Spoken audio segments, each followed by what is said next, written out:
အားလုံးပဲမင်္ဂလာပါခင်ဗျာ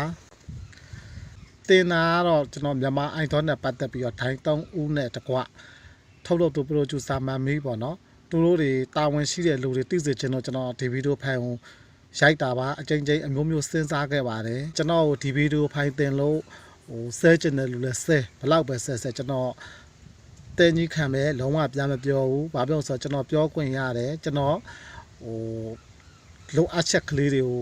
ထောက်ပြခွင့်ရတယ်အစိုးအကောင်အကျိုးအကြောင်းကိုတော့ကျွန်တော်ပိုင်းရှားနိုင်တယ်ပေါ့နော်ပိုင်းရှားနိုင်တဲ့စွမ်းအားတော့ရှိပါတယ်မကောင်းမှုကောင်းတယ်ပေါ့မြန်မာအိုင်တော့ကိုစိတ်ဝင်စားတယ်ဘာလို့စိတ်ဝင်စားအောင်ဆိုတော့မြန်မာအိုင်တော့ကြည်ရတာစိတ်ပျော်တယ်ပြည်သူလူထုပျော်ရွှင်မှုရတယ်ဒီမျိုးဆက်တဲ့လူငယ်လေးတွေရွက်ပုံတီလေးတွေခုလိုမျိုးပေါ့နော်အရေးရှင်းတွေကိုထုတ်ပြခွင့်ရတယ်ကိုဒိုင်း3ဦးရဲ့ဒိုင်းတွေဘယ်တိုင်းမဲ့တက်ဒိုင်းတွေရဲ့ fashion တွေကိုကြည့်ရတယ်အားကြတယ်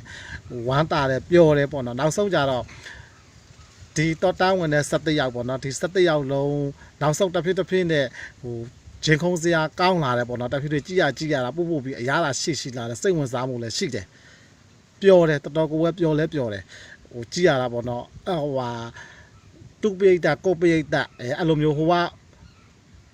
ဘုတ်ပေးလိုက်တရားဘုတ်ပေးလိုက်အဲ့လိုမျိုးပေါ့နော်ဒီကွန်မန့်ကလေးလည်းဖတ်ရတယ်အမျိုးမျိုးပေါ့နော်ဒါပေမဲ့ကျွန်တော်ကတော့ဘဒုပိတ်တာမှမဟုတ်ဘူးအကုန်လုံးအားပေးတယ်ပတ်ဆက်စနစ်နဲ့လည်းကျွန်တော်မဲမပေးပါဘူးဘာပြောလို့ဆိုတော့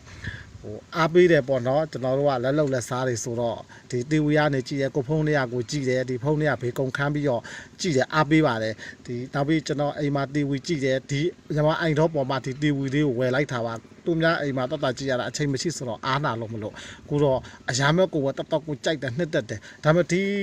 တဖြည်းအရေးကြီးရင်ခုံရမယ့်အချိန်တွေရောက်လာတယ်မြန်မာအိမ်တော့တဖြည်းမဟုတ်တော့ဘူးပေါ့နော်ဘလို့မဟုတ်တော့ဆိုတော့တကယ်တမ်းကျတော့အကောင်းဆုံးလူတစ်ယောက်ကိုပဲပေးရမှာဒီမကောင်းမှုကောင်းတယ်ဆိုတာပြည်သူလူထုကလည်းပိုင်းခြားခွဲခြားနိုင်တယ်ဒီလိုမကောင်းမှုဒီလိုကောင်းတယ်ဆိုတာကျွန်တော်ကတော့တကယ်ခုပြောချင်တဲ့ message ကတော့ငွေစနစ်လားအရေးရှင်းစနစ်လားအဲ့ဒါကိုထင်းထင်းရှားရှားသိချင်တယ်ဒီအမှတ်စင်းရင်းတွေကလည်းဘာကြောင့်မကျင်ညာတာတော့ဒီမဲစနစ်လားနောက်ပြီးဒီဒိုင်းရဲ့ဆုံးဖြတ်ချက်ပေါ်မှာမူတည်လားမဲစနစ်ဆိုလို့ရှိရင်မဲစနစ်ကိုအတိအကျကျင်ညာစေချင်တယ်ပေါ့နော်ကိုပြည်သူလူထုကရွှေနေစားနဲ့ပေးထားတဲ့ပတ်သက်တွေကိုအလွဲသုံးစားမလုပ်စေချင်ဘူးဒီပြည်သူလူထုတကယ်မရှိစင်ရတာ1000ငွေနဲ့ဒီကုမ္ပဏီတစ်ထေးတွေဒီစပွန်ဆာပေးမဲ့လူတွေ300 200နဲ့အတူတူပါပဲပြည်သူလူထုပေးတဲ့မရှိစဲတာပေးတဲ့1000ကပို့ပြီးတော့တန်ဖိုးရှိပါတယ်ဒါကြောင့်ဒီမြန်မာအိုင်တော့ရေရှည်တင်တခိုင်မြဲခြင်းရင်တနတ်စားညာမလုပ်ပါနဲ့ရေရှည်မြဲစင်လို့ရှိရင်အမှန်တိုင်းကိုတွားပါခုဆိုလို့ရှိရင်ကို9ယောက်ပေါ့နော်တန်ခွန်ကျော်တယောက်ပြန်ခေါ်တယ်ပေါ့နော်သူပြန်ပြီးတော့သူမဲစနစ်နဲ့အနိုင်ရလို့ပြန်ပြီးတော့ဒီပတ်ထက်မှာနောက်ဆုံးပတ်ထက်မှာဒီ9ယောက်ပါတယ်ပေါ့ခုအစတာလည်းကျွန်တော်အစတာပရိတ်တပ်ပါတကယ်ကိုကြိုက်တယ်အစတာအတန်အရေးရှင်းမှလည်းတော်ကိုကောင်းပါတယ်သူပဲနောက်ဆုံးဝင်သားစုရမယ်ပဲထင်တယ်ဘာလို့ဆိုတော့သူတော်ကောင်းတယ်အတန်မှလည်းငြိမ်တယ်တိတတ်တယ်ဘလို့တချင်းမျိုးပဲဆိုကောင်းတယ်ဒါပေမဲ့ကျန်တဲ့လူလည်းမကောင်းဘူးကောင်းပါတယ်အကုန်လုံးကောင်းတယ်ကြိုက်တယ်ခုပတ်မှာပေါ့တော့ခု9ယောက်ဆိုတဲ့အပတ်မှာအစတာဟာတကယ်ကိုမှားသွားပါတယ်တချင်းအစအဝင်မှာမှားသွားတဲ့အတွက်ကျွန်တော်တောက်ကြနေမှာအကုန်လုံးပဲရင်ခုန်ကြပါတယ်ကြာလာပတင်းတွေမှာအကုန်လုံးကြည့်သွားတယ်အစတာသွားပြီးမရတော့ဘူးပေါ့စိတ်လည်းမကောင်းပါဘူးဒါပေမဲ့ဒီမရတဲ့ဟာကြီးကိုတောက်ကြနေကြတော့ဒီမူရာတို့တန်ခွန်ကျော်တို့ကောင်းပါတယ်အတန်လေးလည်းငြိမ်းတို့သူ့ဟာနဲ့သူဒီအစတာကိုပြန်ပြီးတော့ပါတယ်ဆိုကြတဲ့ဒိုင်းနေလှက်ကွက်ဆိုတာတိတယ်ဒိုင်းနေလှက်ကွက်ဒိုင်းနဲ့ဒီပရိုဂျူဆာထုတ်လုပ်သူမမီတို့နဲ့သူတို့ဒီတာဝန်ရှိတဲ့ဒီအဖွဲ့အစည်းလူတွေပေါ့ပြောရင်တော်ကိုဝဲအဲ့နေတောက်ကြနေမှာကြည့်ရညအစတာလည်းရွေးအစတာရွေးလို့မနာလို့လည်းမဟုတ်ဘူးကျွန်တော်လည်းအစတာပိတ်တာပါဗီဒီယိုဖိုင်လည်းမတင်လည်းအချိန်ဆုံးဖြတ်ပြီးမှတင်တာပါဒီကောင်းတဲ့မူရာတို့တန်ခွန်ကျော်တို့ထွက်သွားပြီးတော့ဒီမှားသွားတဲ့လူတယောက်ကို ပြန်ပြီးတော့စိတ်လိုက်တယ်ဆိုတာပြန်ပြီးပါတယ်ဆိုတာဘာအဓိပ္ပာယ်တော့အဲ့ဒါခမရတို့စီးဝါးရေးလှုပ်ရှားရဆိုတာတိတ်တိုင်ပြည်သူလူထုလဲတခါလဲပြောချင်ပါတယ်ကျွန်တော်ပြည်သူလူထုတွေလည်းဒီကြံတဲ့နေရာမှာအတုံးချလိုက်ပါပတ်သက်တယ်သူတို့စီးဝါးရေးဆန်ဆန်နဲ့လှုပ်ထားပါဒီမြန်မာအိုင်တော့ဆိုတာဒီစီးဝါးရေးလှက်ကွက်တစ်ခုတာဖြစ်ပါတယ်သူများစီးဝါးရေးကိုမနာလို့ဖြစ်စည်းတဲ့ပုံစံမျိုးနဲ့ကျွန်တော်ပြောတာမဟုတ်ပါဘူးကျွန်တော်ပြည်သူလူထုဘက်ကရဲ့ဒီမျိုးဆက်တစ်ကလေးတွေအားပေးတာကိုလည်းအရန်ဝမ်းတာတယ်ဘဒူးရဝမ်းတာတယ်မုဒိတာပွားတယ်ကျွန်တော်တို့ကဘဒူးဝဲတက်လာအားပေးဖို့အစင်နဲ့ပဲဒီအရာမဲ့ကြိုက်တယ်တော်တော်ကိုကြိုက်တယ်ဟိုကြည့်ရလဲတော်တော်အရာလာရှိပါတယ်ပြိုင်းနေတဲ့ပုံစံမှာပေါ့ပဲချိုးပွဲတစ်ခုမှကျွန်တော်တို့ဖြောပြင်းနေတဲ့ပုံစံမျိုးတွေကိုတွေ့ရပါတယ်ဒါမဲ့အရေးရှင်းတဲ့ပတ်သက်ပြီးတော့ခုအက်စတာမှားသွားတဲ့အတွက်ထွက်တင်ပါတယ်နောက်လူတွေကလည်းကောင်းတယ်အမှားမရှိတည်ဆိုနိုင်တယ်ဒါကြောင့်အက်စတာကိုထွက်တင်တယ်ဒီအက်စတာကိုပေးလို့မနာလို့လည်းမဟုတ်ပါဘူးမူတိတာမပွားနိုင်တာလည်းမဟုတ်ပါဘူးအက်စတာပိတ်တာတွေလည်းကျွန်တော်ဆဲမဆဲနေပါဘလောက်ပဲဆဲကျွန်တော်တန်းကြီးခံပါမယ်ဒီ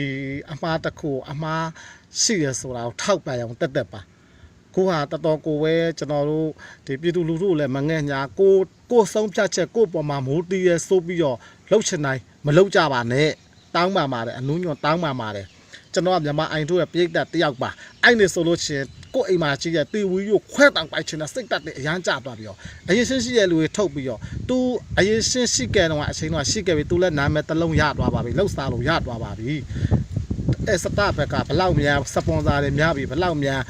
းပေးထားတယ်တော့မသိဘူးသူတို့တွေကဒီဒိုင်းတုံးဦးကလည်းဒီခရစ်ယာန်တွေကများပါတယ်မဖြူဆိုလို့ရှိရင်သူကိုယ်တိုင်အစတာကိုတစ်ချိန်လုံးကစင်ပေါ်တက်ပြီးတော့ဖက်ထားတာပါသူ့ရဲ့တိတ်ခါကိုကြမှာကြောက်လို့ဒီလိုမျိုးပြားပြီးစိတ်ခေါ်တာလဲကျွန်တော်တော့ထင်ပါတယ်အဲ့ဒါကြောင့်မလို့ဒီသူတို့ချင်းလူမျိုးတွေကလည်းစီးလုံးတယ်ဒီအစတာဒီခေရန်ဘာသာတွေကလည်းစီးလုံးတယ်ဘာသာရေးကိုလည်းခွဲတာမဟုတ်ဘူးဒါပေမဲ့သူတို့လူမျိုးတွေစီးလုံးတယ်အားတာတယ်ဒါပေမဲ့ခုကျွန်တော်ရစေချင်တာခုနောက်ဆုံး2ယောက်အေးမြဖြုံနဲ့ဗဂျမင်ဘတူဝဲပြကျင်တ်တယ်ဗဂျမင်ဆိုတာလဲကောင်းပါတယ်သူ့ကိုတော်တော်များများတွေ့ကြပါတယ်ပိတ်သက်တရော comment တွေမှာရေးတာသူ့မကောင်းဘူးပေါ့နော်သူ့ကိုပေးမဲ့အစားဟိုဘထုပေးလိုက်ဘဝပေးလိုက်ဒါမဲ့သူ့ဟာဟိုသူ့အရေးရှင်းရှိပါတယ်ဟုတ်ပါတယ်သူ့စတိုင်နဲ့သူ့စတိုင်နဲ့သူဆိုတာပေါ့နော်သူတို့လူမျိုးသူ့စတိုင်လိုလူမျိုးနောက်လူမျိုးမရှိနိုင်ပါဘူးဘာပြောလို့ဆိုတော့သူ့မှာအရေးရှင်းရှိရဲ့သူ့ရဲ့အတန်နဲ့အတန်ထားသူ့စတိုင်နဲ့သူလောက်ဆိုတဲ့အတွက်ကောင်းပါတယ်သူလည်းရစေချင်တယ်အေးမြဖြူလည်းရစေချင်တယ်ဒါပေမဲ့အက်စတာကျွန်တော်အက်စတာပြိတ္တာဖြစ်ပါတယ်ဒါပေမဲ့သူအမှားတစ်ခုကိုကျူးလွန်လိုက်တဲ့အတွက်မထွက်တင်မထွက်ရတဲ့မူလာအတွက်ကိုလည်းစိတ်မကောင်းဘူးဒါကြောင့်မျက်နှာမလိုက်ပါနဲ့မြန်မာအိုင်ဒေါ်ဒီတာခိုင်မြဲခြင်းမျက်နှာမလိုက်ပါနဲ့ဟိုမျက်နှာမလိုက်ပါနဲ့ဘဲမလိုက်ပါနဲ့အမှန်တရားတိုင်းမှာဖြစ်စေချင်ပါတယ်ဒိုင်းသုံးဦးနဲ့ထုတ်လုပ်သူပရိုဂျူဆာမမ်မီတို့တာဝန်ရှိတဲ့လူတွေအကုန်လုံးသိစေချင်ပါတယ်ပိတ်တက်ပြည်သူလူထုကိုလည်းအနုညွတ်တောင်းပါမှာလဲကိုယ့်ရဲ့ချွေးနေစာကိုဒီစီဝါးရေးဆန်ဆန်လောက်တဲ့မြန်မာအိုင်တော့ကိုဘုံမပေးပါနဲ့